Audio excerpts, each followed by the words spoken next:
that? I don't put anybody in my friendship circle. You How have did it to enter? earn a seat at that table. But for me, friendship is earned.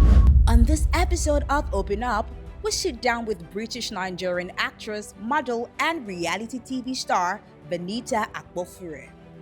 From her early days studying accounting in the UK to making waves in Nollywood and Big Brother Naija, Venita has built a career that blends talent, resilience, and reinvention. But beyond the fame, she shares a deeper, more personal side: her struggles, growth, and life as a mother.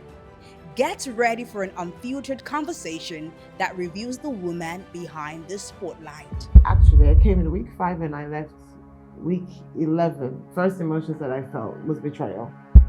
I hardly saw my mum between the ages of 4 to, let's say, about 9. So I was bullied in primary school, actually. My kids are going to get the best of everything. That one he knows for certain. God has how he relates to everybody. And the way you do your own does not make you better than you might be stronger in faith, but it's not necessarily because of your method. It's just your intentionality in the relationship.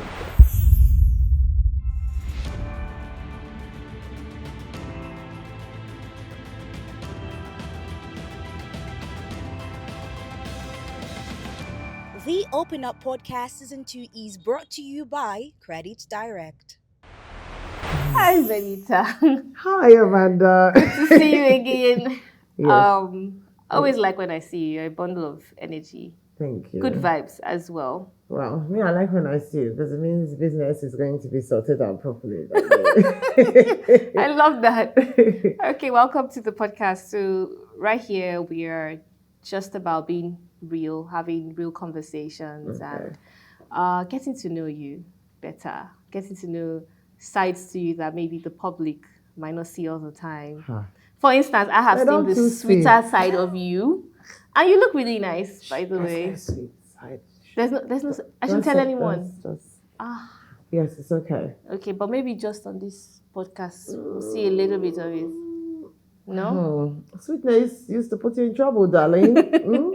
Sweetness can be a weakness. I know, right? But you look good. Thank you. You look amazing as well. Thank you. Shout out to Aralba.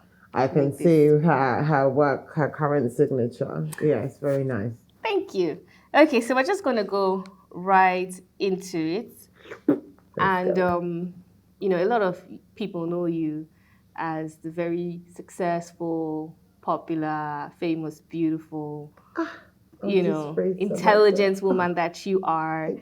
And mostly in your adulthood, But I know that there's a backstory to that. Mm-hmm. So I want to go to your childhood. Okay. What was it like growing up as Venita? Were you also known as Venita? Is that the name?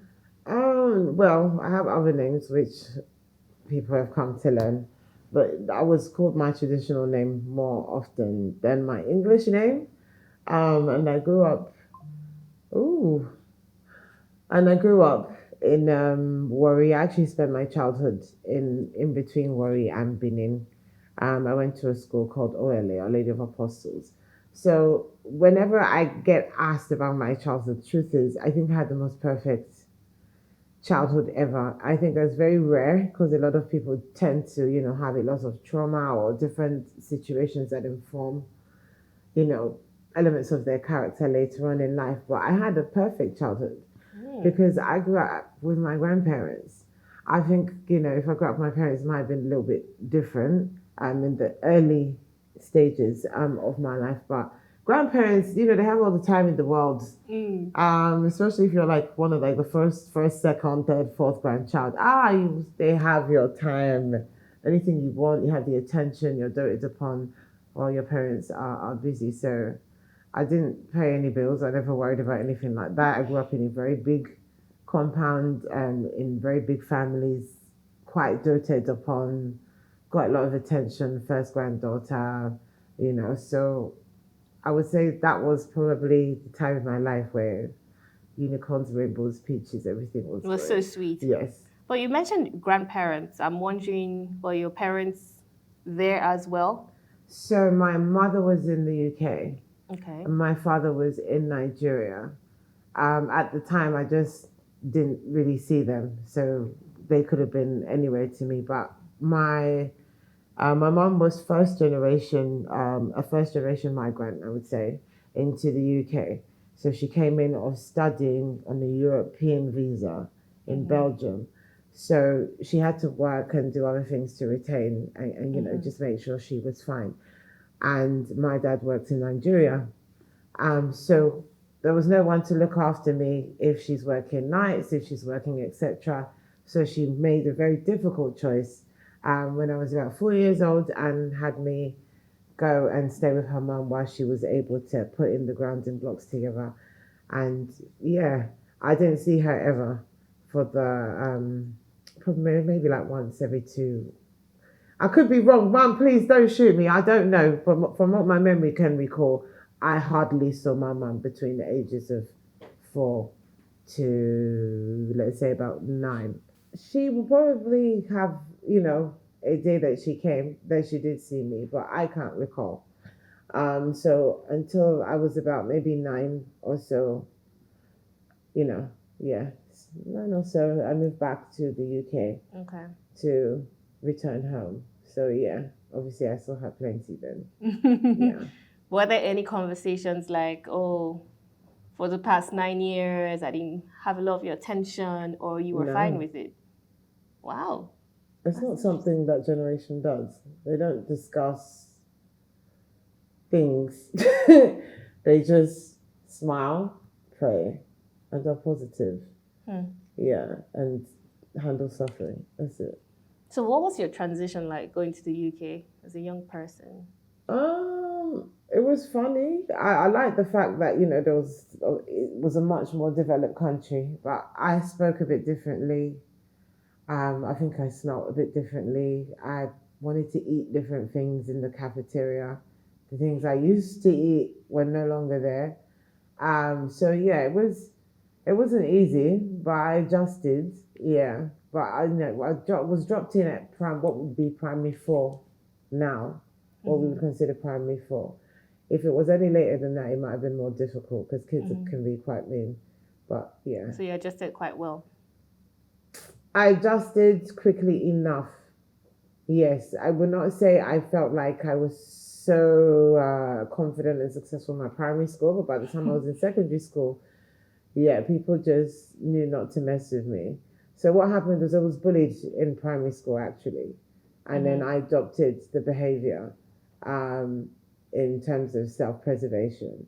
So I became the tough guy in secondary school. I became the captain on every team. I just came the best at everything. So I would always be in a position of advantage and power. Yeah. That's an interesting backstory. Very interesting. Okay. Yeah. Before I move on to something else I want to ask, I read an article, correct me if I'm wrong, that you mentioned that, and I'm quoting what I read. Okay. My father led a double life. Yes. He was living like a bachelor. Yes. And then when he comes, he's like, he's married, yes. So, because I didn't have the context of you not seeing your mom a lot till you were 9. Okay. So is this after the... It's always been that way. It's always been that way? Yeah, so my dad was in Nigeria and he used to come and see me. I don't know, maybe it was once a month or just not frequently. But every time he saw me, I would be like so excited. Like I'd be waiting at the gate. My dad is coming, he comes with cereal, 1 or 2 things that mum may have sent for me. And of course, my dad has a very big personality. When he walks in the room, everybody knows he's there. So I adored my father, you know. I was really excited to see him. But later on, I realized actually the man was in the country. He could have seen me quite, you know, a bit more regularly. But he chose not to. Difference is my mum was over there and she just couldn't. So yeah. So, but then when you were in the UK, that didn't change. When I was in the UK, that did not change. I saw my mum all the time, obviously, because in the UK, the family dynamic requires parents to be a lot more hands-on, and you know the processes of education and healthcare require the parents to be a lot more present, a lot more hands-on. So I hardly saw my dad then. I think the most frequently I saw my dad was probably once every quarter. But we could go as far as maybe 8, 11 months without seeing my dad. Yeah. So, considering, because I mean, I have read, I don't have kids yet, that the child's formative years are very important. And considering that you spent your formative years with your grandparents, then you went with your mom, and then you were not seeing your dad as often, would you say this shaped anything about your personality? Yeah, absolutely. And in what way? I know some ways, some other ways I don't. I'm still learning. So yeah, absolutely. I think it's Amanda, you're annoying. I have daughters, so it's very important for us girls to have a healthy perspective of what a male is supposed to be doing in a household, within a family, and how they interact with women around them. When you don't have that, you pick examples from the wrong places, which may not be suitable to you, or you just keep going through meeting, the wrong male energy. Let me put that out there. So I am very concerned because I'm a single mom, and most of my single mom friends are actually dating. They're a lot more open to it. I'm a bit more scared about the influence that may have on my kids, but I also understand if they don't get a healthy relationship with a consistent, male figure, that can have an effect on their future interactions when it comes to getting to know men, or dating men, or working with men, or what to expect in friendship with men. Where is your borderline? Where are your boundaries with the friendship? When does it cross over? What is acceptable? What isn't?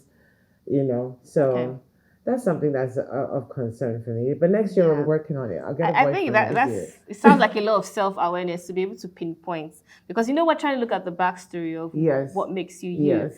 So let's fast forward. So you were in the UK. Yeah. You studied there as well. You went to university there. Yes, I did. And then you decided to come back. Yes, I did. And I'm sure one of the biggest questions you've gotten is why? Why? Yeah. So I came back in a situation of circumstance. I came back at a time where I wasn't sure if I still wanted to continue the course I was on at university, or what I was doing after my degree.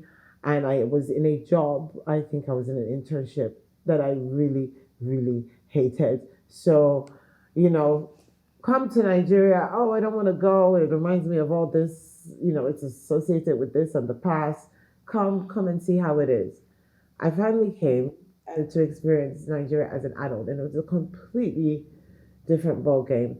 So I was like, well, how can I do what I'm aspiring to do in the UK? Because I was already in media in the UK. I was already started to work there.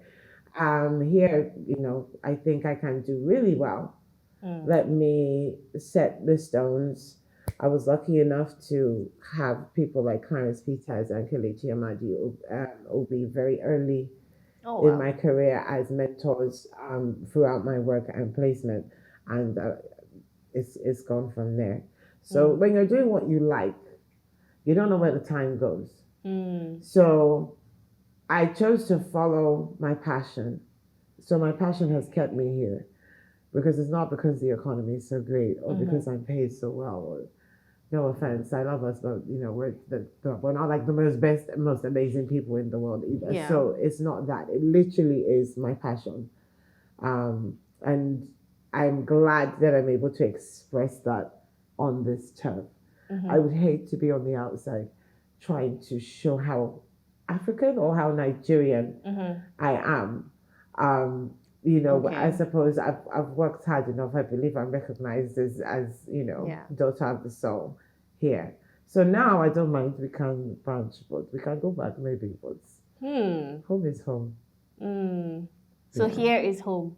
Here is home. No matter what happens, even if there is a nuclear warhead shot out, I'm definitely going to have some roots here. Yes, I'm too grounded here. Yeah. Okay. I mean, that sounds very patriotic. The country has made me who I am. Yeah. Yes. The country's had a larger influence on who I am today than my past. Quick question. Are you managing your money or is your money managing you? While you think about the answer to this question, let's be real.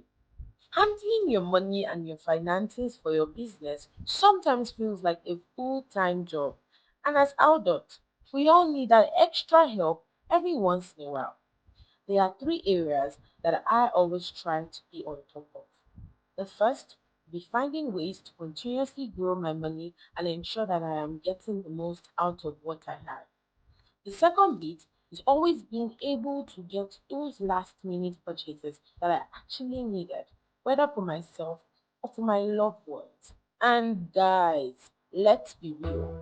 Sometimes you just need extra cash to sort out some things and you don't want to bother anyone.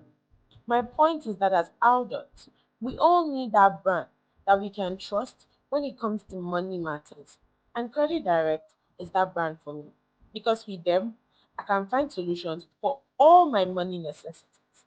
Visit www.creditdirect.ng today and thank us later.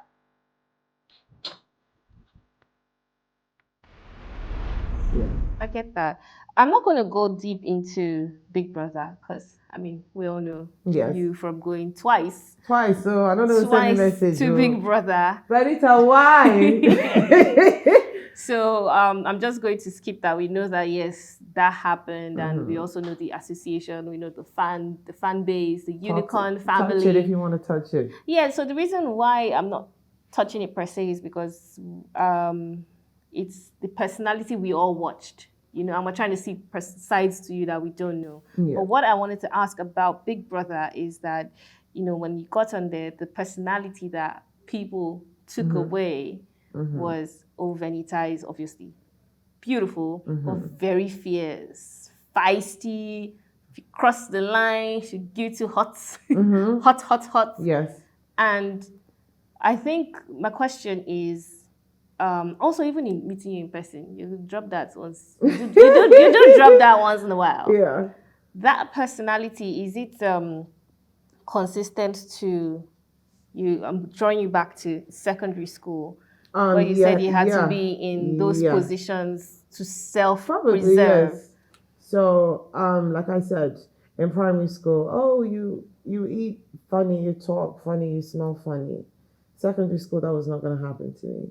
So I'd already picked what I needed to pick, and I'm very competitive. I went to a private school, and how they motivated us was using different incentives apart from like a point system. You know, you would get this, you would get that, and you might even get a trip.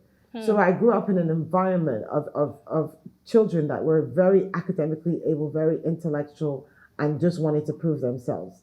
So I'm always like, okay, I must be the best. I must whichever. If you're going to come and it's a negative situation, I must be the best in a negative situation. You cannot out negative me. If we're going to be positive, I'm going to be the best in the situation. You cannot out positive me, if anything. So I found myself later on being in a position which kind of was a little bit domineering, and I did get into one or two situations in school. School did write home. It happens sometimes, but I think I was just acting out. I wish my dad was around more. Yeah, I don't think my mom knew how to cope, to balance that energy. Yeah, because she had 4 kids, child, and 2 jobs, so she working the day, working the night, as well. And then if I found anything challenging, I became combative or aggressive. But I was raised and disciplined quite harshly. I'm one of 4, but my siblings were not disciplined the way I was. So I grew up. Why do you think that happened? My father taught me with violence and aggression. That was how I was disciplined. He taught you with violence and aggression? I remember getting a letter home for getting into a fight. And my dad threw me down concrete stairs in the snow and locked the door, and I was there for 3 hours. Why? Sends the message home. Sends the message home. So then that puts you in a position where At that point, does that put you in a position where I have to self-preserve? I have to fight for myself? I don't know. I couldn't tell you. When you have like a parent that's not around, sorry, I want to laugh now and I'm crying. You really want their attention, so you start doing things that you think that are going to get their attention. So my dad used to be happy if I got high grades or all of that stuff. So he used to be very aggressive about being an overachiever, I think. Mm-hmm. Yeah. And when you don't achieve this, it's not on the table. No. And this was just for you. Do you know why? Did you ever have that conversation? I know why. I know why. Yeah. I know why. Like I said, I'm one of 4. I'm firstborn. I'm Delta. Firstborns usually have quite a bit of pressure.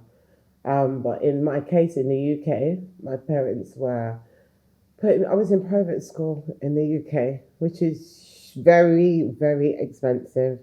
My siblings were not in private school, I was the only one, and I was on a partial scholarship as well. The expectations for me were through the roof. Yeah. That's a lot of pressure to deal with. It is, but I'm okay with it. I'm okay with it. Yeah.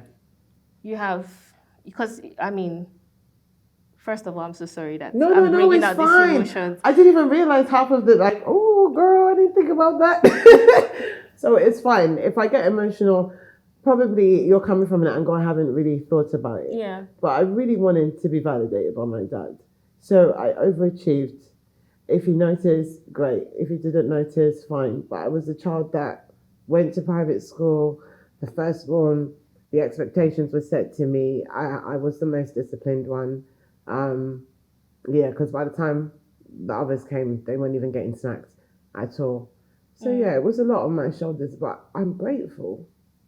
I'm very grateful because my parents are not bad people. They're not monsters or anything. They did the best that they could do. And the way my character is, my character is huge. How to even rein that in? Where do you rein it in? Where do you nurture it? You work in 2 jobs, you've got 3 other kids, you don't want anyone. So I think they did the best, they did what they could do. And I'm very, very grateful for it. You know, did they make mistakes? Sure they did. Mm-hmm. I'm definitely going to make mistakes as well moving forward. And I hope, you know, that my child would be open-minded enough or get to a certain point where they're able to understand and not resent me for it. But my parents did an amazing job. They did the best that they could do. I do not agree with everything. Wish Dad was around a bit more. Wish he was less aggressive. But it is what it is. Okay. If he wasn't, I might not be so tough. If I wasn't so tough, I might not be so great. So I'm thankful for all of it. So you had a full 360. If you do not start to learn how to create a gratuity circle, you'll begin to sink and wallow in negativity and self-pity. Mm-hmm. I can't just look at something and only the negative part of it. I also have to look at the positive side. It makes me feel better. Yeah. Yeah. Sorry, that's guys. Okay. Hold on. I thought it was on silent. Yeah. Okay. Mm-hmm. So would you say, what is your current relationship with your parents? My mum is my girlfriend. That's my babes. We talk about, we're very close. She's very close to all her children. I am estranged from my father. Yeah. Okay. So I think we should do something to lighten up. Yeah, lighten up the Let's mood. pick it up. Okay. We have a little game. Okay. Before we go back into your story. I like games. I'm competitive, so this is fun. So I have a box. It's a mystery box. And is there dollar inside? Who knows? So you're not going to see, you're just going to feel, use your sense of touch, and then figure out what you think it is. But you need to close your eyes. Okay, so eyes closed. Yes. I'm feel even around looking for the this box. way. Yeah. Can you turn? This is the box. It's open. Yeah. Okay. Just pick, what do you think that is? You can point it. You can pick it up. Yeah. This is like some kind of peg. Yeah. Okay. That's one. Mm-hmm. Where's the box? There's something else there. This is a toothbrush. Yeah. Okay. This is an egg. All right, you're getting Okay, I got it. Wait, there's still there's more. more? There's more. Oh my goodness, how many? Uh-huh.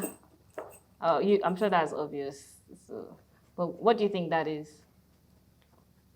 It's riveted. There's a little metal wire. It's a mask.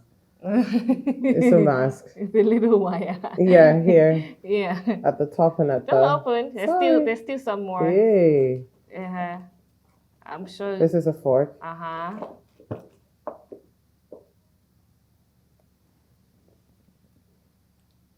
This is a marker.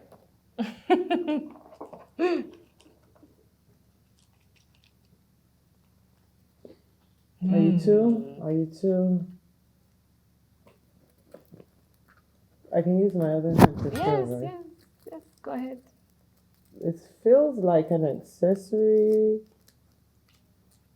Uh-huh. It's an earring or a brooch.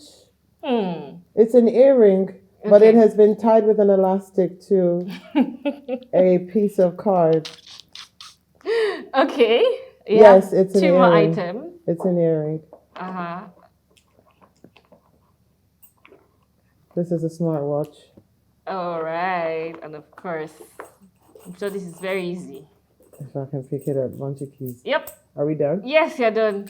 I saw the competitive spirit you're talking Yeah, about. I You're cannot. like, I must. You must win. What is this?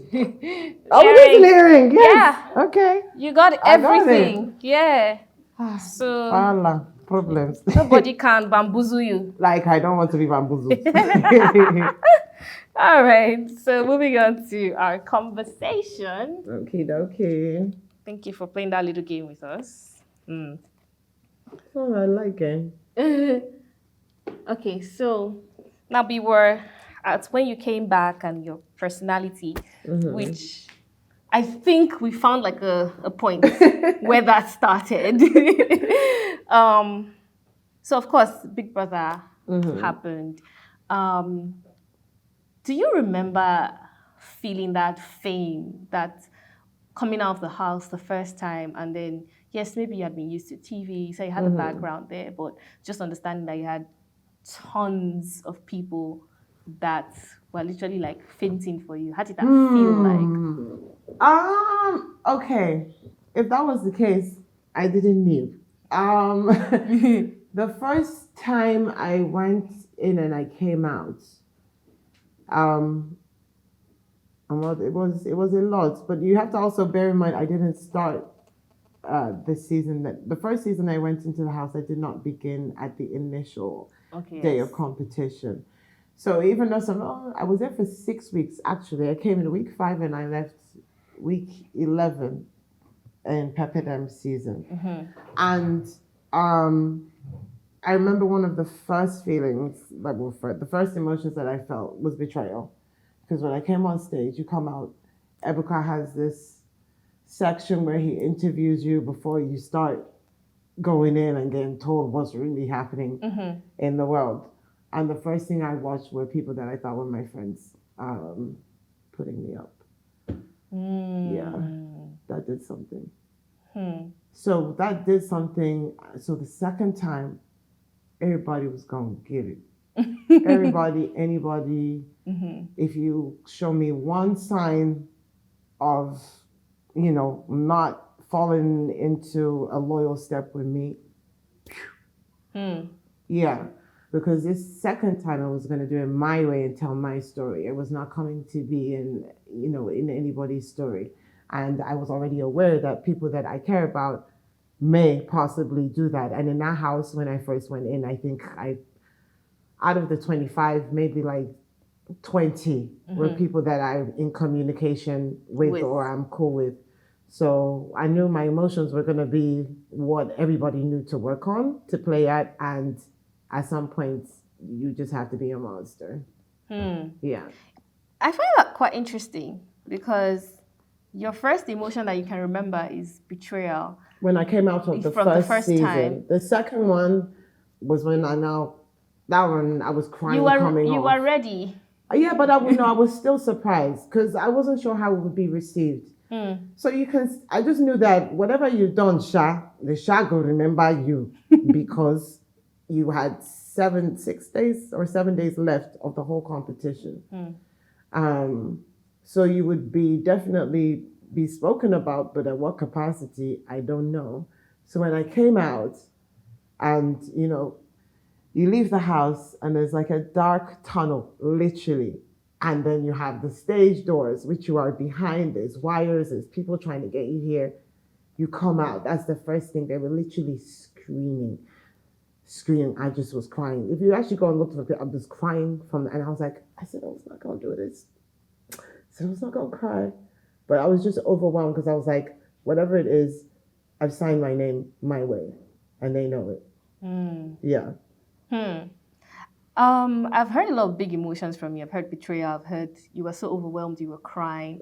I've heard loyalty, and I can tell that you're super emotional. So, does this affect like your friendships? You have a lot of friends or? I have few, very, very few friends. Sorry to say this, and I know some people watching are going to be, would consider themselves my friend. I have more people that consider themselves my friend than I do. I do not trust very much with intention, actually. You can bamboozle me. I can believe you the first time, but I'm, just a bit concerned. So I generally, no one person can really say, I know what Venita did this whole week from this day and this time, and this is what's going on with her life. No. One lesson I learned with friendships, every friend has different parts of you that they manage. I don't think one friend should have access to everything all the time, so that, respect and that kind of thing is there. Okay.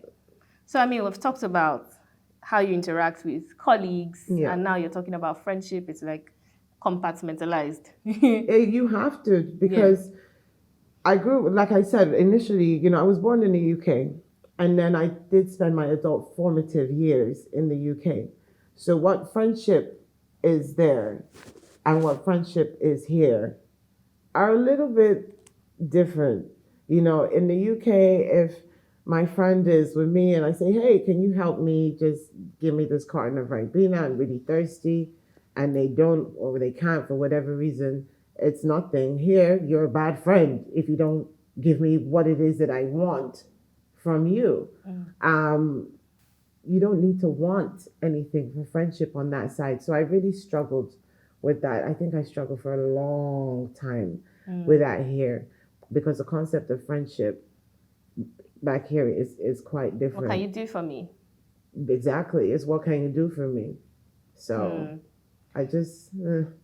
Okay. So I want to go deeper than friendship. I would assume marriage is supposed to be deeper than friendship. And I know that at some point you were married. Yes, I was married was for it about 5 years. 5 years? Yeah. I'm not exactly sure when that was. I know that was... So that would be before... I was obviously in a relationship with him prior to us making this decision to get married. We got married before I had my first child. And I think by the time Mila was 4. What I'm asking about the relationship is that, based on what you're telling me now, you're careful with who you put in your friendship circle. And so I would also assume that... I don't put anybody in my friendship circle. You don't put anybody? I don't do that. You have to earn a seat at that table. You have to earn a seat? Yes. What does that mean? You have to earn a seat because apart from, the industry and obviously in the environment, like you said, it's very obvious that I may not have spent all my years here. So I've gone through many different, stinging experiences with, those who are homegrown, women especially as well, because there is very strong colorism here. Nothing like how it is in the UK, wow. So here, oh, you're light skinned, you're this. Never happened to me in the UK. Oh, you're fair, you work on TV, you're this. Never happened to me in the UK. If I come in and I'm performing on your set and it's a video, we don't assume that there was a romantic relationship that was sexual and inappropriate. Here, oh, I'm sure, Amanda, if tomorrow Wow. you hammer a dope contract that you've been working on and you tear out a brand new Brabus, you know they're not going to say that it's for your brain. It's not my hard work. Right. One So man. it's like the mentality. The first thing I did was just be at war with the mentality that is here. Very, very somehow. Yeah. I quite agree. So you feel like, which I mean, feel like I it's understand. complicated. So what I do is I don't really have it all figured out. I throw it to the back of the pile. And that gathers dust wherever it is, and that gets picked up when I need to regard somebody trying to enter my circle. But for me, friendship is earned. Yes, it is earned, honey. It is earned because you have to earn me calling you my friend. You know, you can call me your friend all you want, you know, if I have time and I can show up for you, and fine, no problem. I'm very, very engaged with people that I call my friends, but like, you have to earn it. I'm at an age and a stage in my life and at a certain status where you have to earn my friendship. I don't have anything to prove to anybody. Yeah. Yeah. Does it work the other way? Do you earn people's friendship? At this point, most people, well, it's saying my age group will, at this point, they've gone through one or two trials and tribulations. So yes, you would have to earn. Okay. I think you're wiser when you're older. I think you're more intentional about the kind of people that you want in your circle, and how much of their energy that you want. And that person has to decide for themselves. Okay, so now that you said wiser, older, more experienced, what do you think? Because I know that, I'm sorry, I'm going back to the relationship and marriage. I know that I've not met anyone that thought they were going to get married with the hopes that it was going to, of course, not end up not working. Of course not. Reflecting on your relationship and your marriage with your ex-husband and the father of your kids, what do you think happened there? What do you think the problem was? Or I'm guessing, I'm assuming there was a problem. So it's very easy for me to sit here and point out everything negative that he did if I wanted to. And it would be very easy for him to do the same. But God's honest truth, we did not have the right mentors around us. I feel like if we had older couples, they would have been able to explain to us some of the things that we were going through were not so outlandish or not so crazy. You know, I feel like if we had better mentors in marriage, we might have been successful. But at the time, we were both mentally not capable of continuing that marriage, as far as I was concerned, well, at least for myself. He's not a bad person. Do we have disagreements? Yes. But he's not a bad person. Could he be a better husband or a better dad? Yeah, probably he could have. He definitely has his own regrets from it, but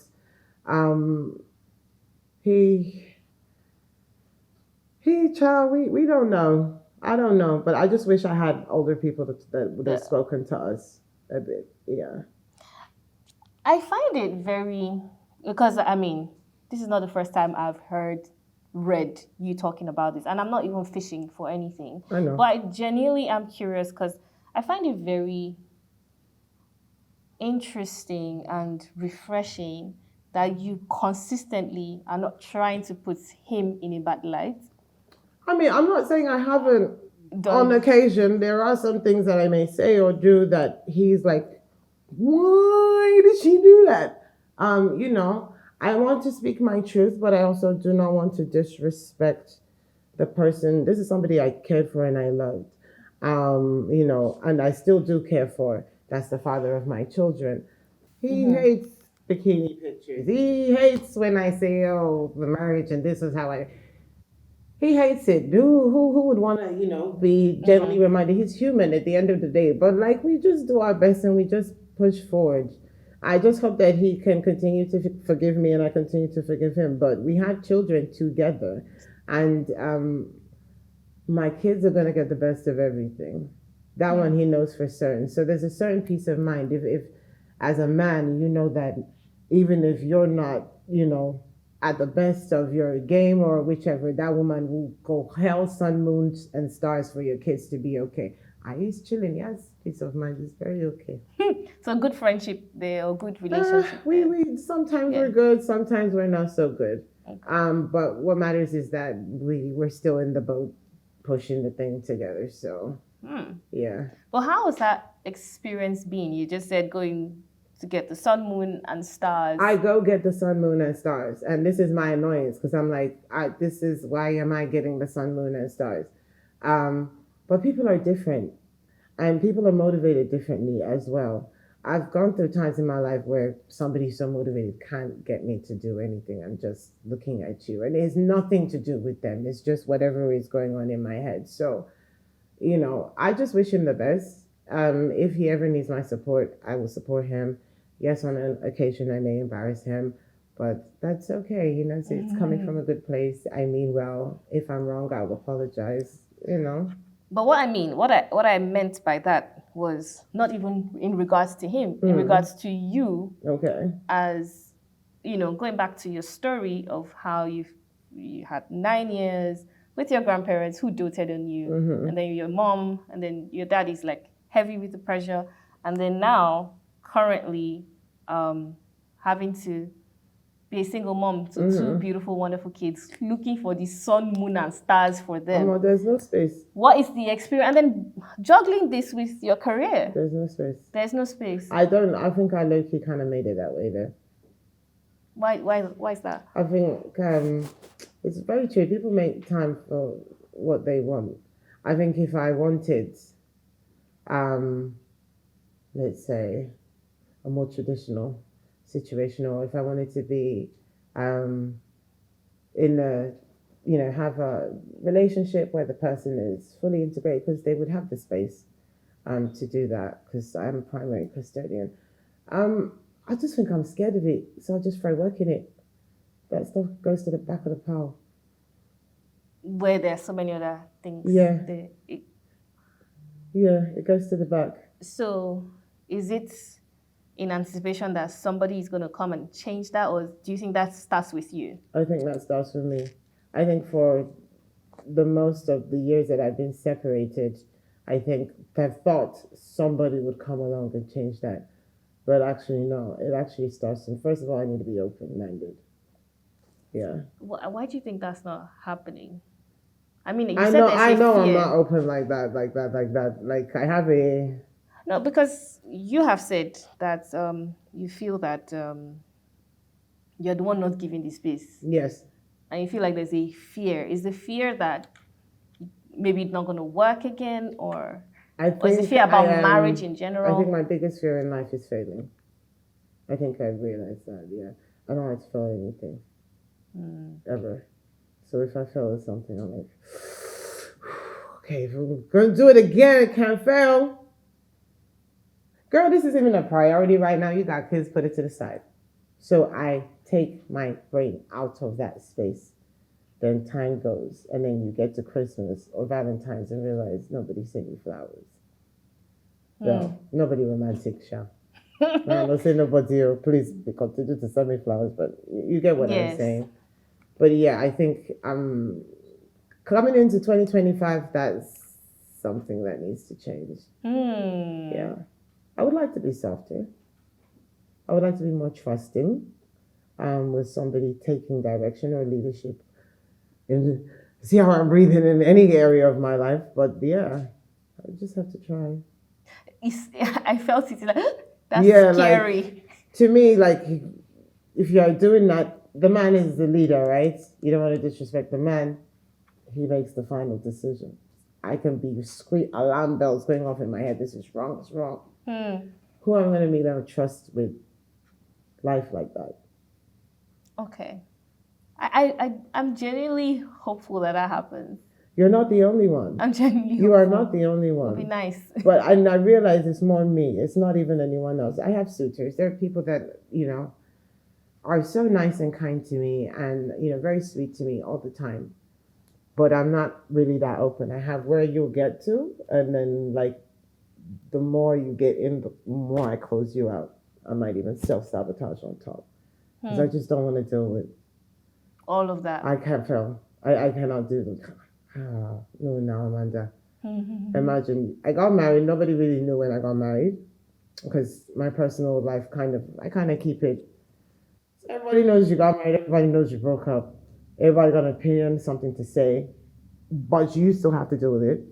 Then there's the other layer of your family dealing with it. You want to do that again? And do that again. You have to be sure. Who gonna do that again? Sorry, mommy. I will marry. Of course I will. But yes, I'm hurtful. I'm more hurtful this 2025. Let me put it that way. Love it. Hoping to see that. So I think my final curiosity point is the God factor. Okay. What is your relationship with God? So I would describe my relationship with God as personable. It really doesn't have jack shit to do with anyone else. It doesn't have anything to do with a location. It doesn't have anything to do with regular donation. It doesn't have anything to do with anybody else but just me and him. So I found God when I was like 26 or 27 at Christ Embassy in Oregon. That was the first time Spirit spoke to me. And I was like, oh, wow. You mean I've been living life without, okay, I will not just go for that audition like that again. I will pray and then I will go for that audition. So I found things started to roll in for me and I was like, this is real. But I do not go to a church. I'm not committed to attending a church, and nor am I committed to attending a service, to be very honest. Sometimes in the morning, if I join in, I do that, but I have my own. I got my first Bible actually this year, like my own, like nobody handed it down or whichever, and I just think it's very personable. You have your conversations with him. God has how he relates to everybody, and the way you do your own does not make you better than you might be stronger in faith, but it's not necessarily because of your method. It's just your intentionality in the relationship.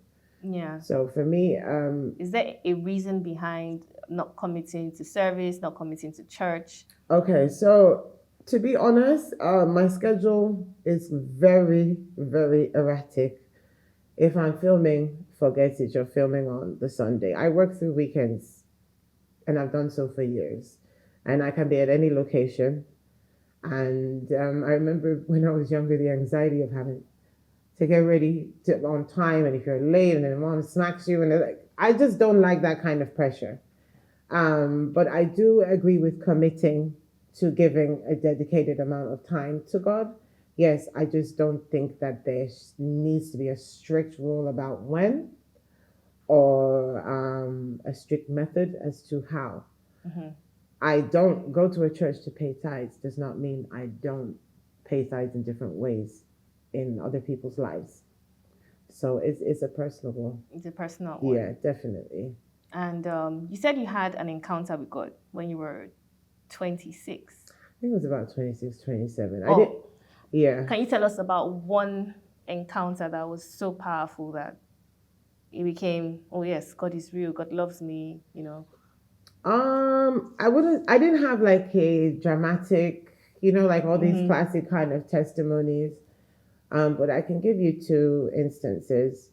I moved back to Nigeria with 50,000 naira in my pocket only.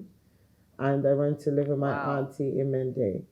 And I was determined to become successful, come rain, sun, hell, wind. Because I didn't do what my parents wanted me to do. My father wanted me to do law.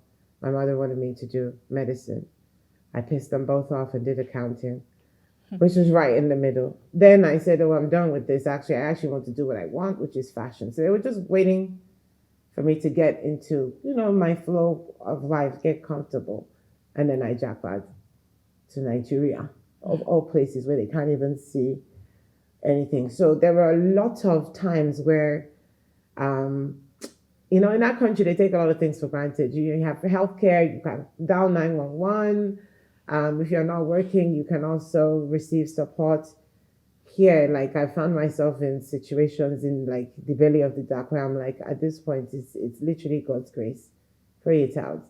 And anytime I prayed over something, it always goes in my favor. So that is a consistent manifestation in my life. It is not all my doing. Who did I follow to come here? How did I even happen to just say, okay, I'm strolling down, I want to walk. I was going past shrine of all places, and clients were sitting there. Like, God knows what he's doing. He's very busy, but he knows what he's doing, definitely. Okay, sounds exciting. Thank you so much for sharing with us. It was nice to. I think the journey of that softness you're talking about, I see it already. I'm soft inside. Like behind, like when I'm in my safe space. I think you may have gotten a glimpse, but if I'm okay and I'm comfortable and I feel safe, I'm like caramel butter. But the minute I feel unsafe, or you make me feel small, or just like what I'm doing is not enough, then that other Venita comes out, and she really is magnificent. And I want to, some people are like, oh, well, everybody try and work on your character. Everybody should work on this. You have good and bad. You have light and dark. So you would, say we're on this set, there is light. We have manipulated the light to bring out the best outcome. If you have a little bit of darkness, you can also manipulate that a little bit to bring out the best outcome. And for me, it's my work. That energy, I drive and I go into that. So I'm not apologetic at all about who I am. I give pure diamonds and gold, and I also give pure ice and hot raging fire, and those are amazing things to see in one person, and I'm very proud to be the vessel that embodies that. And that's on period. That's on her. All right, thank you so much. I think that you bodied it. You told me everything I needed to know, and even you some told more. me 1 or 2 things I did not know that I need to go and reflect on. So thank you for that. Yeah. Do you do that often? You do a I try. You can see I try, but then you can see where I might have missed a gap or two. Yeah. But that's only if I have a conversation about it. And I don't often have conversations. Yeah. But thank you for having this conversation with me. Thank you for having me and here. For sharing. Guys, thank you for also watching. I'm sure that you have learned some deeper, intimate things about Venita. She was really opened up here. Don't forget to like, to share, to subscribe, to tell a friend, to watch this episode. We hope that in our little way, it was bringing light to you. Till next time, I'll see you. I've been your host, Dara, and this is the Open Up Podcast. Mwah.